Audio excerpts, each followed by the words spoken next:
all the controversy, a Maryland senator is calling for a state-funded travel ban to Indiana because of the Religious Freedom Restoration Act.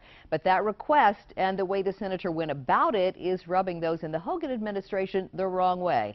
11 News reporter Kim Dacey is live at BWI Thurgood Marshall Airport to explain. Kim. Well, Donna, State Senator Rich Madaleno wrote a letter to Governor Hogan asking him to enact a state-funded travel ban to Indiana, but that message is getting overshadowed because of what that letter said about Maryland's First Lady. In a new letter to Governor Larry Hogan, State Senator Richard Madaleno is asking him to enact a ban on travel to Indiana with state resources.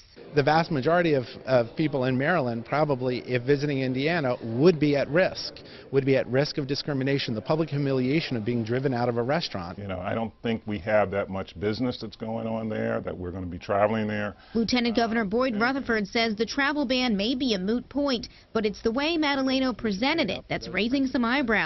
In the letter to the governor, Madaleno says, quote, "Your family could be denied service due to a random business person, waiter, or clerk's objection to the First Lady's previous divorce." I was really disappointed that he's going to raise the First Lady in that letter. I thought that was kind of a low shot and just completely unnecessary. But Madaleno says the statement wasn't meant to be offensive. He also mentioned in the letter that his family could be denied service because he's married to a man. I'm trying to make the point about how sweeping this type of law is and how it puts many families in Indiana and in Maryland at risk for a variety of reasons. I think it's very sad that the governor thinks that this whole issue is a political stunt when the governors of Connecticut, New York, Washington, Vermont have all done this. The lieutenant governor says there are currently no plans to enact a travel ban and that dragging in the First Lady just makes Madaleno's request lose credibility. It is the hot topic of the moment, and he's